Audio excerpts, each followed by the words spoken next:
Hi, and warm welcome to all our profiteers. Angle थोड़ा twisted है ना, ये वाले वीडियो का एंगल आपको लग रहा होगा कि ये कौन से एंगल से शूट हो रहा है. Well guys, there is a reason for that. Obviously we all are in the middle of a crisis which apparently comes once in 100 years.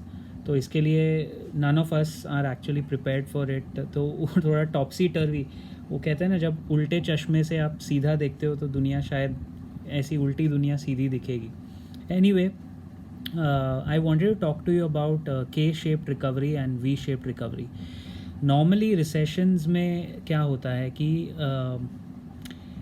Her recession के बाद, like I have seen and I have analyse 4 recession so far. I know मैं दिखता नहीं हूँगा आपको अभी तक, हमारी सफ़ेद दाढ़ी नहीं है तो आप सीरियसली शायद लोगे नहीं, लेकिन I have been analyzing recessions 1991, meltdown of 2000, then 2008 GFC global financial crisis, and उसके बाद अभी ये पैंडमिक. हर 10-12 साल में एक रिसेशन आता है. तो कॉमन फैक्टर हमने डिस्कस किए थे लास्ट टाइम भी कि what all is common, but apparently this time one major change that we are seeing is हर रिसेशन के बाद नॉर्मली जो रिकवरी होती है वो वी शेप होती है, यानी आप नीचे जाते हो and then you come back. So there is a V that is created, V-shaped recovery.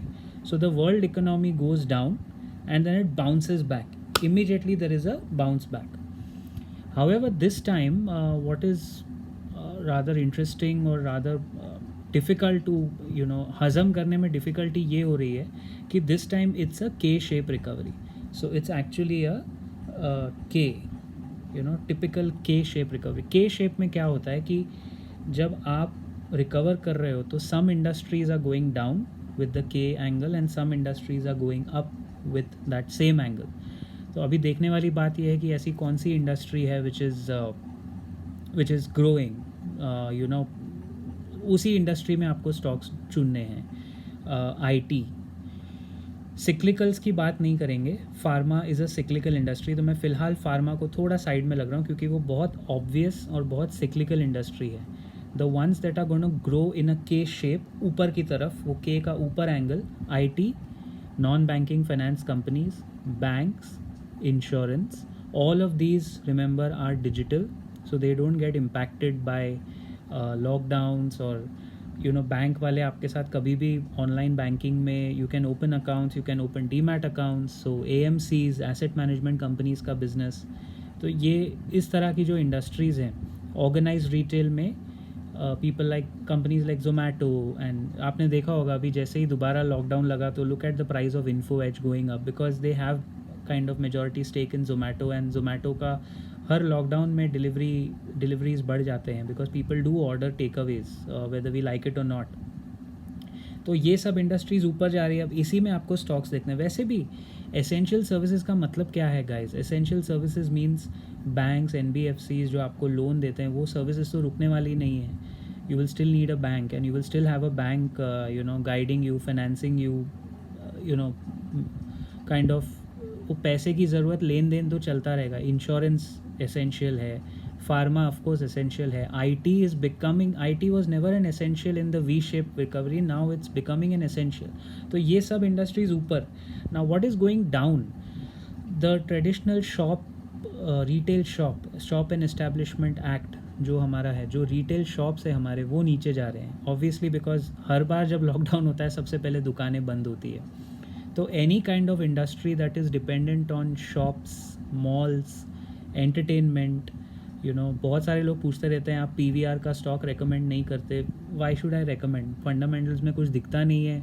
Industry is totally dependent on peer to peer entertainment, जिसका पूरा एंटरटेनमेंट स्पेस एक तरह से के शेप हो गया है ना. We all are getting entertained, but our requirements of entertainment and our mode of entertainment has become digital. Along with education, everything has become digital. Education, by the way, is another sector which is growing along with asset management companies.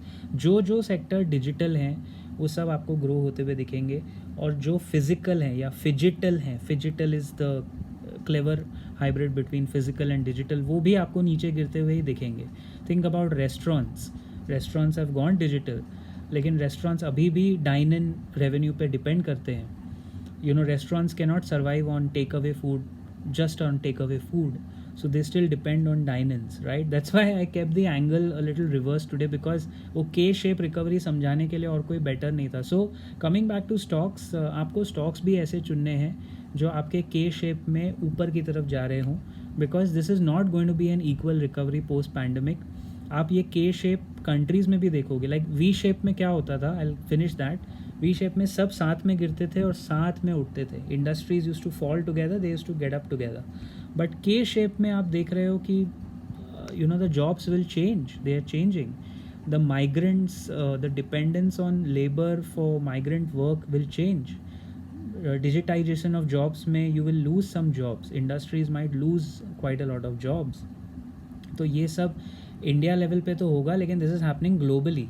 Globally also, I've just seen the forecast of the International Monetary Fund, IMF, and also I've seen numbers from other agencies. So India का forecast तो बहुत bright है, because our economy is so huge that rural sector is driving the economy. Point to be noted, it's not the cities, it's the rural demand which is driving the economy up. You know, the tractor sales in the country are increasing. I always say, जहाँ country में tractors बिक रहे हैं, tractor is not something that you and I are gonna go and buy. You know, हम लोग नहीं खरीदेंगे. A farmer buys tractors. अगर फार्मर को फसल या फार्मर को थोड़ा ग्रोथ दिख रहा है तो ही वो जाके लोन पे ट्रैक्टर लेता है.